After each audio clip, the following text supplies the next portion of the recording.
The temperatures are dropping, and that means we are drawing anticipatingly close to money season on this fantasy hockey draft year. Steele and I are ready to go, and on today's episode, we are going to kick off our breakdowns of every single division across the NHL, point predictions, where they finish, and risers and fallers in the fantasy realm. Kicking it off with the Pacific Division.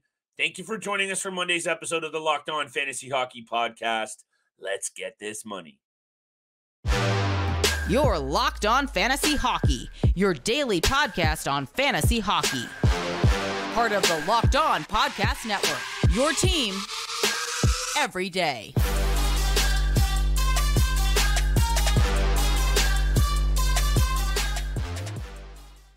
I cannot contain my excitement, everybody, and I hope you're feeling it as well on the other side of the screen, microphone, and wherever you're taking in the Monday episode of the Locked On Fantasy Hockey Podcast. And thank you for making us your first listen every single day. Steele and I are here to make sure you have all of the draft preparation you need in your back pocket so you're dominating these upcoming drafts. We are the Locked On Fantasy Hockey Podcast. That's my boy, Big Steele wrote in. And on this side, yeah, that's right. We're all big boys today. It's your boy, Big Flip Livingstone. I'm hyped up for the Monday episode, Steele. We got a little listener league details to continue. We need to be polling our listeners to make sure we have both of these leagues, casual and competitive, ready to go. But more importantly, we're going to kick off our breakdowns of every single division across the NHL. We're going to run this back from 8th through the first spot, meaning risers and fallers in the fantasy realm, point predictions, and everything that you need. Steele, this is where you and I have to start to get real serious because also I need to mention we are about to go back to 5 episodes a week, and our draft coverage is not going to stop all the way from today through till mid-October, and I'm hyped up, Steele. I'm going to turn it over to you, though, because I know you want to announce some of these polls we're putting out. We want to make sure that our listeners know what's good, so make sure you're tuning into Twitter. But, Steele, I'll throw it over to you quickly. I do have the details here if you want to pass it back to me for the polls we're putting up. But the main point is here, thank you for everyone who's thrown in their details. We're getting real close.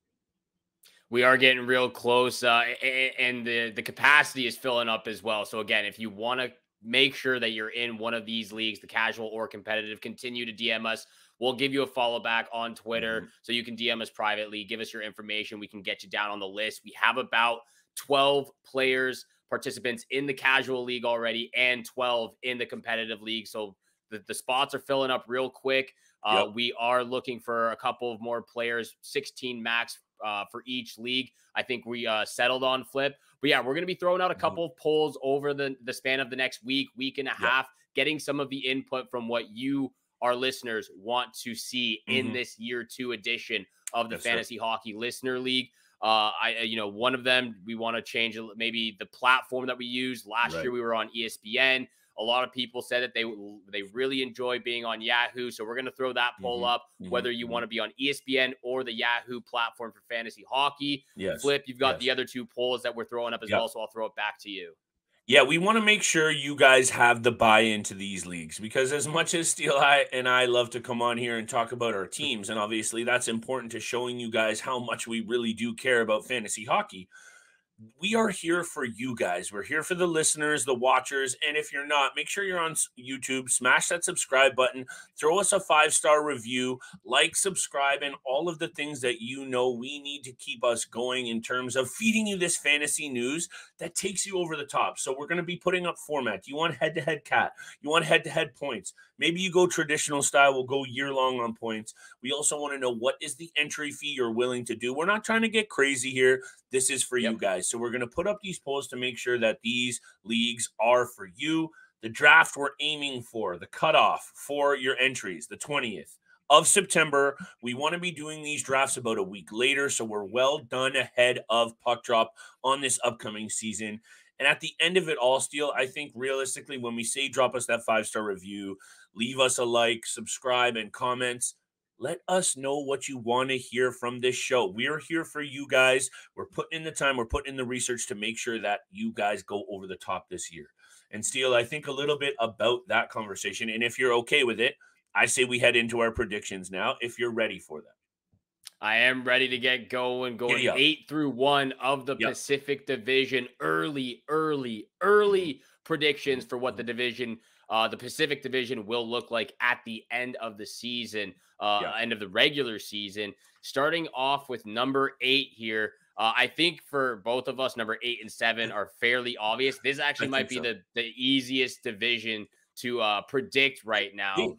It might be. So at number 8, I've got the San Jose Sharks. I have them finishing with 57 points, so only 3 less than last year. They're going to finish in last place for me. Again, just looking at the overall team, the overall roster, Timo Meyer's gone. Brent Burns is gone. I don't think Capo Kakinen and Mackenzie Blackwood is the duo you want in the blue crease or between the posts. So, they're struggling in the crease. They're struggling on the blue line as well. I'm not really a fan of their blue line. Matt Benning, Jan Ruda, Jacob McDonald, Radim Simic. They still got Vlasic, who's been there for a long, long time, but no real threat or real punch on the blue line to help them quarterback the power play or quarterback them on 5-on-5 play. So for me, it's very simple. San Jose Sharks come in last in the Pacific Division. The player that I've got on the rise, I'm going back to my boy Logan Couture. Logan Couture is that number 1 guy for them, even though he's the second line center. He provides all of those peripheral stats you need. I've talked a little bit about Anthony Duclair and Mike Hoffman. I think everybody else on this team you can pretty much fade. Maybe Tomas Hertl you can go after, of course, obviously, but a lot of those other players you can fade. I think this is one of those situations where you and I have perhaps come in looking at this with different angles, because when I look at fantasy risers, I look at Duclair, I even look at Philip Zadina in a really, really good opportunity now to step out and maybe shed some of the moniker that he hasn't had. And when I'm talking about fading, risers are someone who I think has not done it before, and they're on the rise. Couture is a stud. He's established himself as someone who can bring it every year. Only 50% rostered last year, so apparently people weren't keeping an eye on him. And maybe they should, but actually, Steele, he's on my fantasy fade list because I'm just a little bit worried about the age and the mileage. And this is where I knew you and I were going to come on and disagree, because you're spot on right about the quality that he's brought. There's no way I can come on and take away 1 second how well he has produced fantasy-wise. And he's probably going to do it again. And this was really tough for me doing the predictions for this show to predict the guys who you want to fade. And for me, it's only Logan Couture, because I'm looking at this with a little bit more of the keeper dynasty angle. And although the San Jose Sharks, I think, will be a lot worse. That's my prediction right now. 8th is the spot. I'm with you. I only see 50 points, Steele. I really think this team's going to struggle. They're in full rebuild mode now. Yeah. And now with Erik Karlsson gone, and let me just hit you with this stat, because I knew you were going to disagree with me on Logan Couture. He had 21 of his 67 points last year on the power play. And a big part of that was because Erik Karlsson was doing his thing on the number 1 power play unit. And I'm just a bit wary. Am I ready to come on here and take it away from a perennial all-star and Logan Couture being a fantasy stud? No, I'm not, but he's on my fade list. And I like Zadina on and Duclair as my risers list. And this is okay, because you and I sometimes differ on our views on this. And I think this actually brings more value to the rest of our listeners. But I know you don't like that take, so why don't we head right over to the Anaheim Ducks? Because we're going to be tight on time for today, although I can already see your head shaking side to side on my Logan Couture take. We'll revisit that one. Anaheim Ducks. This is my thing here. There is just too many bad teams in this division, Steele. So although I predict a big come up in points from the Anaheim Ducks because of some of their good young pieces, I'm saying Anaheim finishes in 7th. I'm saying they finish with 16 or 17 more points than the San Jose Sharks. And my guy who I have on the rise, aside from, the thoroughbred Jamie Drysdale, it's got to be Mason McTavish, right? We got to have our eyes on this guy.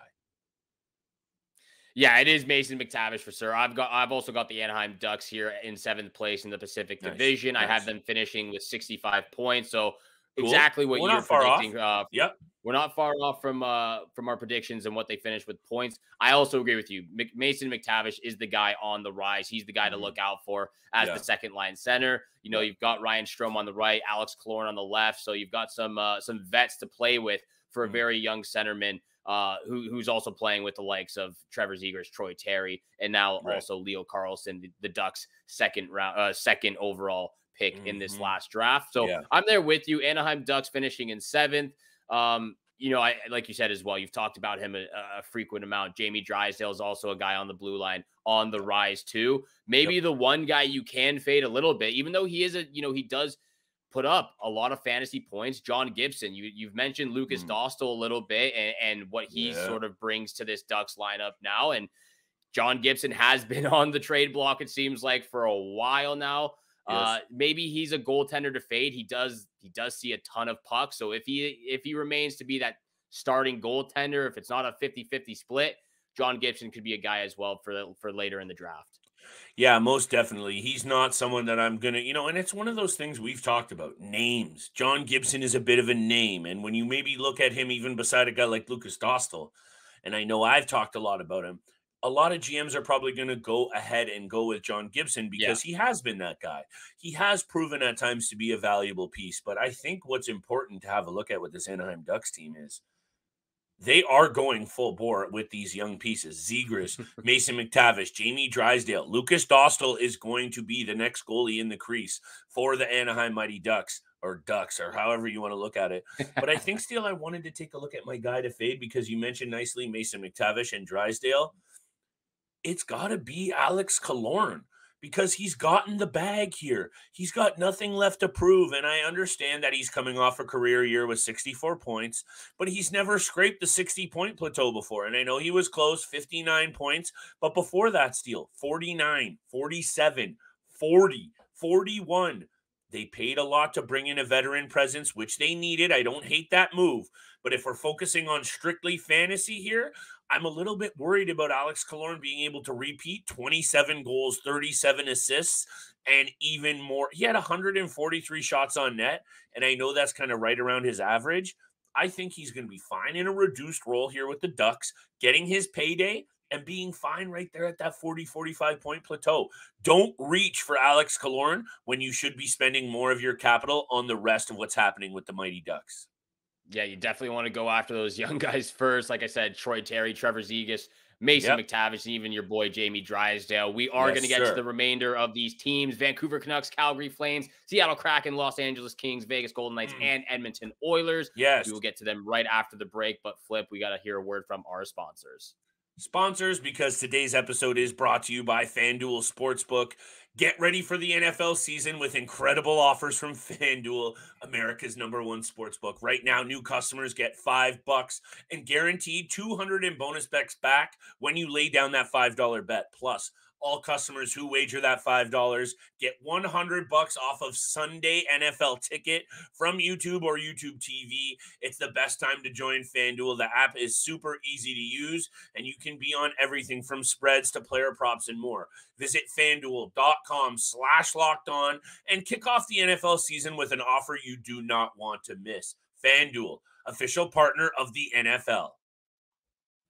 And thank you so much for making the Locked On Fantasy Hockey Podcast your first listen every single day. We are part of the Locked On Podcast Network, where you can find your favorite team from all 4 major sports leagues, including the NCAA, your team every single day. And we are going to throw this out there every single episode, multiple times. Continue to DM us on Twitter if you want to be a part of the Locked On Fantasy Hockey Listener League. Got 2 separate leagues, casual and competitive. DM us with your information so we can put you down on the list. And like we said at the top of the episode, we're throwing out a couple of polls over the next week and a half.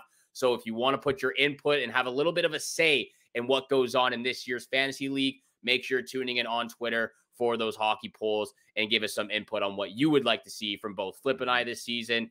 Number 6, though, in the Pacific Division, Flip. For me, honestly, it doesn't really change from what it finished last season. I've also got the Vancouver Canucks finishing in 6th place in the Pacific Division. I do believe the remainder of those 5 teams are still better than the Canucks.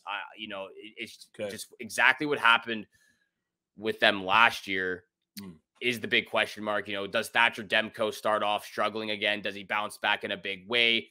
I don't like the tandem they have. Thatcher Demko is a stud, but he definitely struggled last year. The blue line for the Vancouver Canucks has gotten better, but for me, still one of the worst in the division. And then the bottom 6 group, in the forward core is not good whatsoever for the Vancouver Canucks. So I have them finishing in 6th place. I have them finishing with 87 points. You know, they're definitely going to be struggling towards the end for a playoff spot. I don't think they'll quite get there. For me, the player to fade, though, the player to fade is Brock Besser. This guy has just struggled with too many injuries, too many injuries. And, you know, obviously you can't really determine what happens with your personal life, but a lot of personal things for Brock Besser has happened over the last year. He was on the trade block as well. Mentally, I don't think the confidence was there. I don't think the confidence will be there this next season as well. He is playing on the second line with JT Miller, but again, it's a little bit of a toss-up for me with Brock Besser. The two guys I think that are on the rise, one of them obviously being Andrei Kuzmenko, first season last year, 74 points, almost 40-goal season. Got to be on the rise, yeah. He'll be on the rise for me. Also on the rise, though, I've also got Philip Ronek, yes. A guy that Vancouver Canucks traded. A guy that Vancouver traded for last year as well. Love this player. So I really like him on the rise on the blue line for the Vancouver Canucks. And here's where I think, Steele, right off the bat, when you and I are starting to give these predictions, and we're going to give a lot of them, and we're going to go through every single division. We're going to go through every single position. We're going to have our mock drafts. We're going to have X factors, under the radar guys, players to target, players to fade. And we're starting that now because I believe we're only 42, 43 days and change away from puck drop on the upcoming season. People, that is nothing. This is going to elapse on us so quickly, and you're going to hope that you've been tuned and tapped into the show every day, because this is how you get the leg up. And this is the spot where, Steele, I'm not buying into the Calgary Flames. I'm not buying into the Calgary Flames at all. They were one of the hardest teams to watch last year, and this is where I'm going to sell you on the fact that I have the Calgary Flames finishing in 6th, and I have the Vancouver Canucks not much higher, but just higher than them in 5th. And let me explain why. I believe in the high talent opportunities of Quinn Hughes, Elias Pettersson, and actually Thatcher Demko on the Vancouver Canucks over the likes of Huberdeau, Nazem Kadri, Mackenzie Weegar, and Jacob Markstrom. I am actually okay riding with the Vancouver Canucks in this situation. I have the Calgary Flames at 84 points, finishing in 6th, and I have the Canucks just ahead at 89 points in 5th. And if you want, I can quickly mention the Vancouver Canucks guys that I'm looking at and fading, and then we can talk about the Flames very quickly. On the rise has got to be Anthony Beauvillier. He looked very good fitting in with the Vancouver Canucks in his limited time. Up front, I love Elias Pettersson.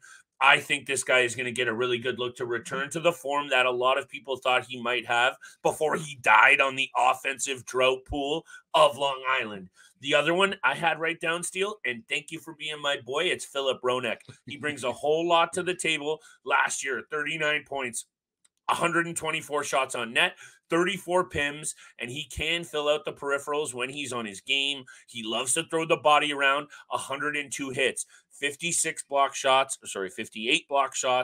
I love a lot about Philip Ronek's game, and right there on my player to fade for this Canucks team is Brock Besser as well. I don't know what's going on with him. He's had injuries. He's had off-ice concerns, and I'm not coming on here to knock on a guy who's had a lot of personal problems, and he's had some injuries, but I'm staying away from Brock Besser with a 10-foot pole. No, and the thing, I'm not even going to argue with you on this prediction here. Like, these two teams are definitely interchangeable. Vancouver could be 5th, they could be 6th. I have Vancouver 6th, and I have Calgary 5th. Yeah. But I like your players that you're fading. I like the players on the rise. This is my reasoning for having Calgary as the 5th team in the Pacific Division. I have them finishing with 95 points. I think clearly the top 6 group in Vancouver is better than the top 6 group in Calgary. But what gets me going for Calgary is the bottom 6 group in the forward core is a ton better than the Vancouver Canucks. The blue line is a ton better than the Vancouver Canucks. And I also think the tandem in the crease is better in Calgary than in Vancouver right now between Jakob Markstrom and Dan Vladar. So I think all of those reasons right there. Yeah. I think, honestly, the Calgary Flames have a lot of young guys that I'm really looking forward to. Adam Ruzicka, Jacob Pelletier as well. And I talked about him a little bit. Matt Coronado. This guy everyone speaks so highly about this player. So that's actually the player, as well as Dylan Dube. Those two players on the rise for me that I really think could have a step out season. Yes, man. Even Same as me. Walker Dewar on the last line that people speak very highly about. So I really like this bottom six group for the Calgary Flames moving forward. I think we can see Huberdeau and Kadri have a little bit of a bounce back season from what we saw. Obviously, just having Daryl Sutter as the head coach just really diminish everyone's confidence moving forward with the group the entire season. So new coach, new general manager, they get a couple of young bodies in there, some young prospects that they've had lined up for a while. So I am excited, but I also do think Calgary just misses the playoffs again. Very quickly, Dylan Dube is on my list as a fantasy riser, and to fade, Mackenzie Weegar disappointed me so much, Steele, last year that I'm just not ready to jump back on here, and I think he's going to be continuing to fade in terms of fantasy value, and I think really what we got was a little bit duped. Mackenzie Weegar had a really good step-out year in 2021, 22, 21. You know what I'm saying here. 36 points, then 44 points, and then just a massive regression last year. And I don't think it's actually all on the coach's fault in this one. I just think this is a guy who overachieved, and I think now you're going to see him settle back into his role as a second defensive pairing and a guy that brings that value at around 35, maybe 30 points, and I think you start to fade him heavily to the very back end of the draft. And that's my guy to fade. And I think we're ready to move on here to our fourth, third, second, and first spots in this division. And honestly, we're going to keep doing these breakdowns all week long and all preview long. Baby, we're back to 5 episodes next week, Steele. Let's get it going.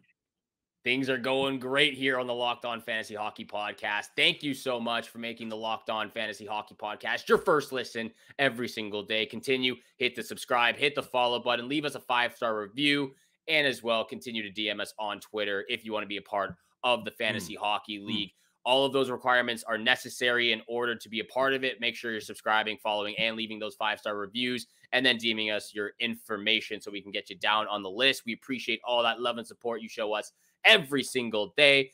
And like I said, Flip, my list for my early predictions here for the Pacific Division remain almost the same as what it ended up being last year at the end of the season. I've got the Seattle Kraken here at number 4. I have them finishing with 98 points.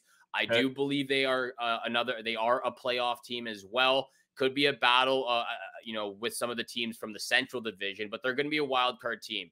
And I do have them finishing with 98 points. The player on the rise for me, I'm going to go to a veteran, a guy who's won the Stanley Cup before. I'm going to go to Andre Burakovsky. This guy only played 49 games last year and had 39 points. So I'm going Andre Burakovsky for a player on the rise. He only played half the season. The peripheral stats definitely aren't the best, but from what I saw from him when he was in the lineup, he brings it every single game, and he is a sharpshooter. He is one of the sharpshooters in this league, and he goes a little bit unnoticed because of all the other guys that we talk about throughout the NHL, like the Austin Matthews, the Connor McDavid. But Andre Burakovsky really is one of those players that I like to draft for my team later in the draft. So that's the guy on the rise for me. You're not going to like my fader then, Steele. You're not going to like my guy to fade. That's okay. That's okay. I didn't want to go to the obvious answer of Jared McCann. So I talk about McCann a lot, so I wanted to talk about somebody else. Player to fade for me, I'm going to go with Jaden Schwartz. Like, he's still on the second line, but he's up there in age. He gets banged up a little bit. This is a guy that, you can kind of toss and turn. Do I pick him up off the waiver wire? But I'll leave it at that. Jaden Schwartz is the guy to fade. Sure. Yeah, I don't hate it. Schwartz was a guy that I was looking at to fade, but it's almost like, were you ever really targeting him in the first place? Yeah, exactly. Potentially not. So I am going with my fade to Burakovsky. And the main reason here why everything that you said about his ability to score, and obviously he got it done in that some small sample size last year, he's banged up all the time. He has not been able to play a full season, and that's why I'm just a little bit concerned.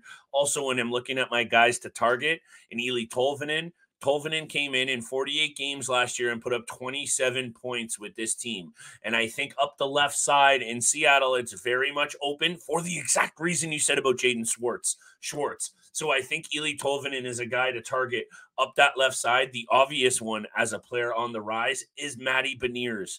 And that's an obvious one, but I think this guy is going to step out even more next year.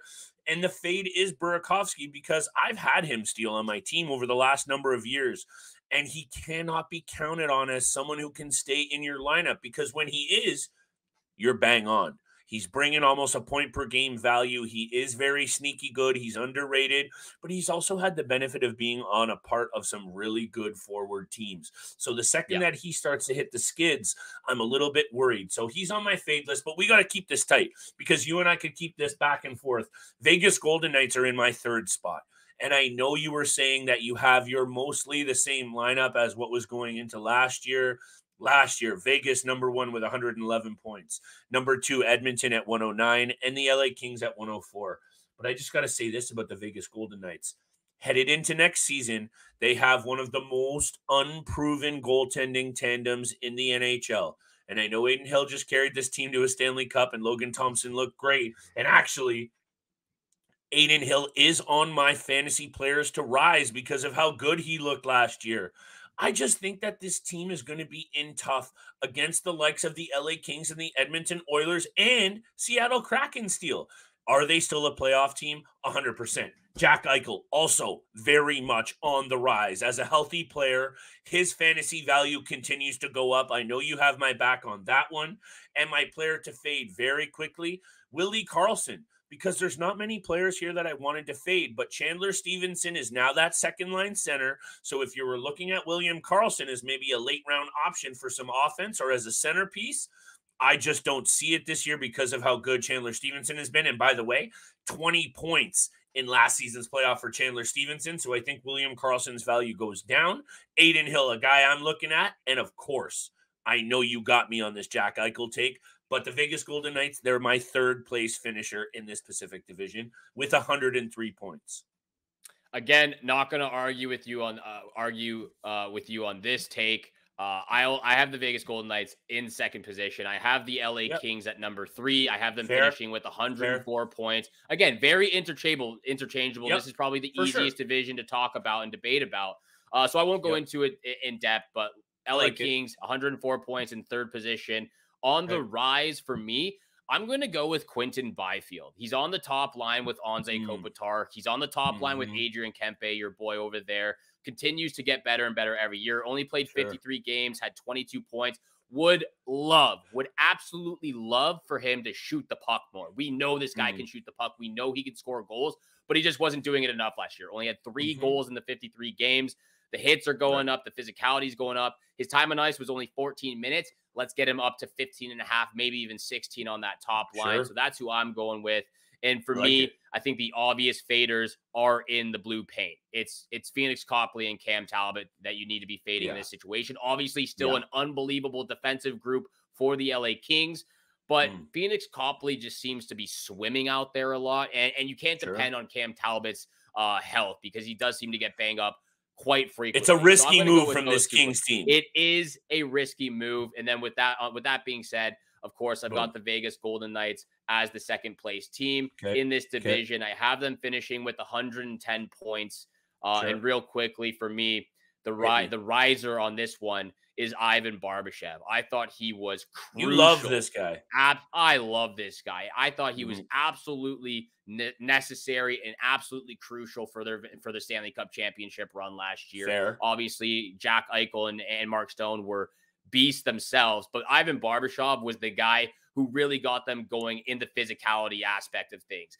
Really, getting them into the grid of it. Obviously, they have a bunch of guys out there who throw their weight around, but he was the one laying bodies out. I remember, I can just vividly remember that Ratko Gudas hit, setting him out through the tunnel. So that's going to be my riser on this one. And then I also agree with you. I think William Karlsson is going to take a little bit of a hit because he lost Riley Smith. That was his go-to guy. That was his partner in crime on the penalty kill, as well as that second power play unit. Riley Smith is gone, so I think William Karlsson is going to suffer the most from that. Yeah, I agree. And just to talk about the LA Kings quickly, because we covered all the other angles, LA Kings are my number 2 team because I'm just buying in. I'm drinking the Kool-Aid with this team. I really like what they have up front. Arguably one of the most, well, not arguably, one of the most balanced top 9 forward groups in the league. Kopitar, Dubois, Deneau up the middle. Not many trios that solid and balanced. You got Adrian Kempe on the wing, Kevin Fiala on the wing, Trevor Moore, Victor Arvidsson, and a sneaky guy that have to come back on here and talk of as a riser, in Arthur Kayliev. Everybody's liking a little look at Kayliev. He's on there, one of those trending names, Steele, along with Connor Brown, as some of these guys who are going to get a really good opportunity. And, of course, Connor Brown is on the riser list for my Edmonton Oilers, who we both have at the number 1 spot. We'll talk about them in a very hot minute, But the other one who's going to continue to rise, and this is just how much I have bought in, and I'm going to stick to my guns on, Adrian Kempe. I love this player, Steele, and I know it's not far to go up from here because he's already scraped that 40-goal plateau, but this man needs to get some respect on his name, especially now in the mix. The LA Kings scored the 9th most goals in the NHL last year. This is an offensive juggernaut, and I'm with you wholeheartedly. I'm not going near any of these goaltenders because I think what the LA Kings have on their hands in this situation is they're going to score a lot. They're going to allow a lot of goals, and they're going to be in some of these bets that you and I are going to be hammering the over with. So we'll leave it at that. LA Kings, number 2 spot, 108 points. I like Kempe. I like Kayliev. And I'm fading both goalies as well. And if you're okay, I'll take us right into the Edmonton Oilers very quick, who it's their division to lose. And I know the Kings are there. We know that those Kings are going to make some noise. We also know that at the end of it all, the Vegas Golden Knights are the reigning Stanley Cup champions. And the Seattle Kraken, I think, are good enough to make some noise as well. But the Edmonton Oilers now have a Stuart Skinner number 1 goaltending option. That's why I think you fade Jack Campbell with any kind of value other than a serious backup. Because I know it's been up and down in Edmonton, Steele, but they want so badly Stuart Skinner to take that number 1 spot that I think he's going to get a longer leash than we may have seen in the past. So I say fade Jack Campbell, and I'm looking at a riser in Evan Bouchard. I can't come on here and talk about all my boys and not talk about Bouchard, but Steele, these guys that I've been sticking to my guns to, except for maybe Perfetti and Jarvis, I was a little bit early on those guys. They've been panning out. Peter Kochetkov and all the names that I've been on have been panning out. So Evan Bouchard, Connor Brown are on the rise. Be careful with Jack Campbell, but this Edmonton Oilers team is going to take this division. I say 116 points. That means 8 points clear of the next team. This is also my favorite for the Stanley Cup this year, and I put that out there early, but I just had to get it done so that you can chirp me appropriately. Edmonton Oilers at number 1 as well for me. They're plus 210 right now to win the division. The Pacific Division. So some good odds right there to start if you want to throw a parlay together with all of your division winners. But yeah, they finished for me first. They get finished with 115 points. I have no fades on this team because, again, this is one of those gold mine teams that you can just pick pieces because you've got McDavid, you got Draisaitl.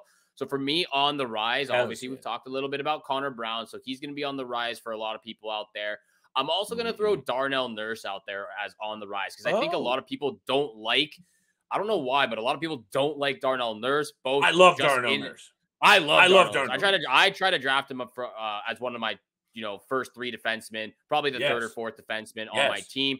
43 points last year, over 200 shots. The blocks and hits are over 150 each. Those peripheral stats really boost up his fantasy value. So for me, Darnell Nurse as well as Stuart Skinner on the rise because he is that true number 1 goaltender now. We are going to continue these early predictions for the rest of the week as well. Or following the next week, we will be moving on to that Central Division. What gets a little bit tougher, we're going to go to the Central, then we'll probably go to the Metro and finish off with that Atlantic Division that we hold so dear and close to our heart right now. But yeah, that's the early predictions right there from the Pacific Division. We both got Edmonton at number 1, 115 points, 118 points. And thank you so much for making the Locked On Fantasy Hockey Podcast your first listen every single day. Make sure you're tuning in Monday through Friday, 7 o'clock in the morning Eastern time is when you can find all of our episodes. And again, thank you so much for tuning in with Flip and I. Have a great day. Good luck with all your summer bets out there. And we shall see you back here again tomorrow. Peace.